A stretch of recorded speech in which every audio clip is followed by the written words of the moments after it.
मेरे झारखंड वासियों जोहार।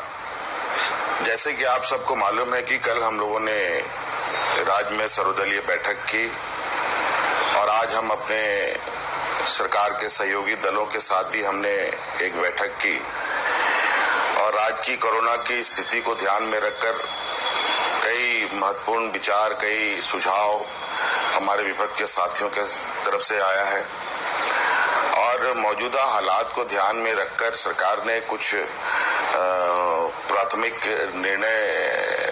प्राथमिक स्तर पर कुछ निर्णय लिया है जो हम आपको बताना चाहते हैं। जो राज्य में जो वास्तविक स्थिति है वो लगभग आप सब लोग अपने इर्द गिर्द अपने मोहल्ले में चीजों को आप लोग महसूस कर रहे हैं, देख रहे हैं। हम अपने सीमित संसाधनों के माध्यम से व्यवस्थाओं को सुदृढ़ करते हुए और मजबूती से लोगों के स्वास्थ्य लाभ कैसे हम दे पाए, इस विषय पर हम लोग लगातार प्रयासरत हैं। पूरे राज्य में जिले स्तर पर ऑक्सीजन युक्त बेड का उपलब्ध कराना, राज्य में आत्मरक्षक दवाओं की उपलब्धता के लिए लगातार प्रयास करना, राज्य के प्रमुख शहरों में हमारे मुख्य मेडिकल कॉलेज में, रिसर्च सेंटर में बेडों की संख्या बढ़ाना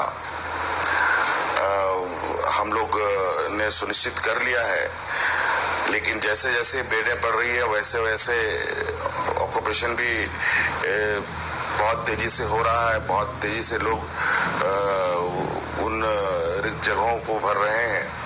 इसका मतलब कि यहाँ पर अभी संक्रमण की स्थिति में गति में कमी नहीं आई है। अभी ये गति कब तक रहेगी ये कह पाना बड़ा मुश्किल है। फिर भी हम लोगों ने इस संक्रमण को थोड़ा इसका जो रफ्तार है उसमें कमी करने के लिए जो हम लोग का इस संक्रमण का जो चेन है उसको ब्रेक करने का कुछ हम लोगों ने प्राथमिक स्तर पर निर्णय लिया है। जैसे कि अभी ये निर्णय लिया गया है कि सभी स्कूलें अब बंद होंगी, सभी कॉलेजेस बंद होंगे, सभी कोचिंग संस्थाएं बंद होंगी, सभी ट्रेनिंग संस्थाएं बंद होंगी, सभी ITI बंद होंगे, सभी आंगनबाड़ी केंद्र बंद होंगे। शादी के कार्यक्रम में अधिकतम संख्या जो 200 रखी गई थी उसको घटाकर 50 कर दिया गया है। 50 से अधिक लोगों की संख्या ना बढ़ाएं, ये हम लोगों का आग्रह होगा। और राज्य में होने वाली आगामी जितनी भी परीक्षाएं हैं, किसी भी स्तर की, स्कूल के हों, कॉलेज के हों, एंट्रेंस हो या फिर किसी भी संस्थागत परीक्षाएं हैं, सभी परीक्षाओं को अगले आदेश तक रद्द किया जाता है। और हम लोग फिर इन विषयों पर एक माह के उपरांत इसकी समीक्षा करेंगे, फिर आगे का निर्णय लिया जाएगा। और विशेष परिस्थिति में समय समय पर सरकार द्वारा और भी निर्णय लिए जा सकते हैं जो राज्य हित में, यहाँ के लोगों के हित में हो, यहाँ के इस संक्रमण को कंट्रोल करने के हित में हो। इसलिए आप सब लोगों से आग्रह है हमारा कि इस संक्रमण को बहुत हल्के में ना लें। पहले के संक्रमण से ये अभी के संक्रमण एक घातक रूप में हम लोग के सामने आ रहा है, जहां बच्चे, बूढ़े, नौजवान सभी लोग इसके लपेट में आ रहे हैं। इसलिए सभी, विशेषकर नौजवानों से मेरा आग्रह है कि थोड़े दिनों के लिए हम लोग अपने मौज मस्तियों को, अपने चीजों को बंद करें, इधर उधर बेवजह घूमना बंद करें, ताकि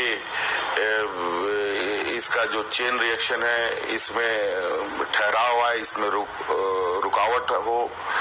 नहीं तो बहुत मुश्किलें होंगी चीजों को, हालात को संभालना। और ये मान के चलें कि जिससे भी आप मिलते हैं वो अगला कोरोना संक्रमित है। और इसी सोच के साथ आप अपने कदमों को आगे बढ़ाएं।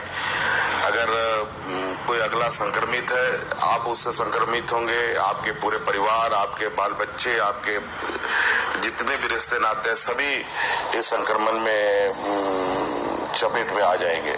इसलिए आप लोगों से आग्रह है कि अभी बेवजह कोई भी शहर में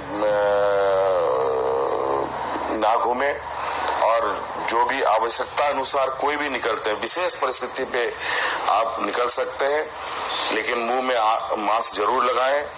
लोगों से दूरियां जितना अधिकतम आप बना सकते हैं उतना बना के रखें। भीड़ के झुंड में बिल्कुल ना रहें, ये हम लोगों का आग्रह होगा। धन्यवाद।